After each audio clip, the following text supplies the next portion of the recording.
allowing censorship for having dissenting ideas, that's pretty suicidal, isn't it, for a perpetual minority?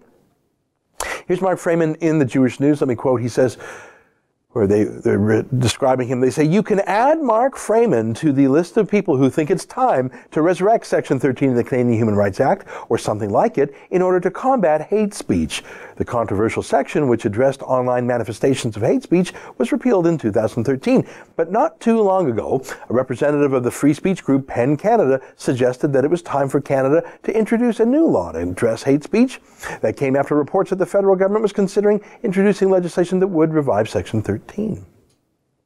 That PEN Canada extremist that was mentioned there, that's Omar Moualem, a Muslim supremacist who has called for the censorship of the rebel and of me personally, and Mark Freeman's good to go with that. Here's just a bit more from the story. Those are changes that Freeman would welcome, both federally and in the province of Ontario.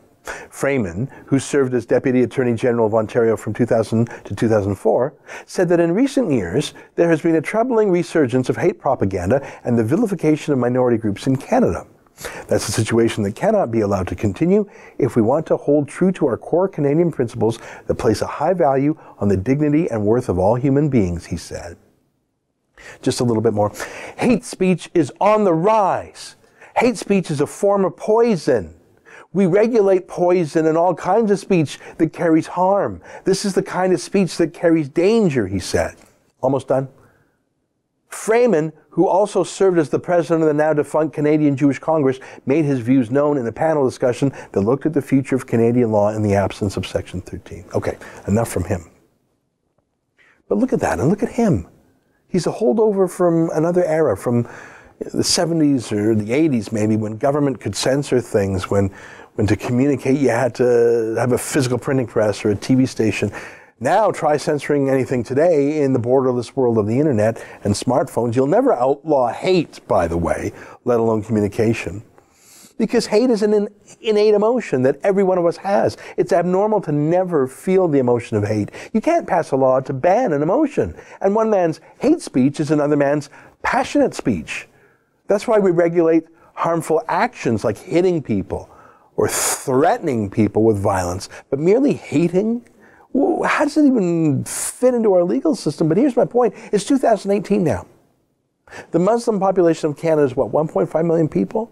And it's young and aggressive and confident, and it believes in itself.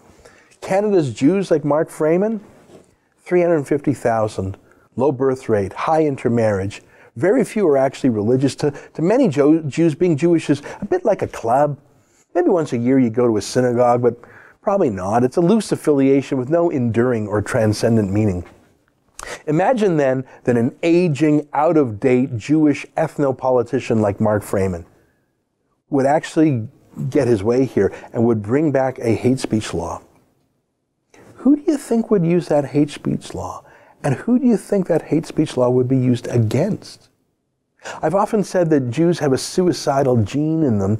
We do things against our own interests. There are hardcore left-wing Jews who are for open border migration of Muslims, who are anti-Semites, even terrorists. And here you have an old Jewish political hack who couldn't be more eager to bring in censorship laws that would immediately be used against Jews, against Zionists, against any righteous Gentile concerned about Sharia law or terrorism. To answer my earlier question, they would all be Muslim complaints, always against Jews or Zionists, like I was, like Mark Steyn was. That's an excerpt from my daily TV show, The Ezra Levant Show. Normally it's behind a paywall, but I thought you'd like this video, so we put it on YouTube.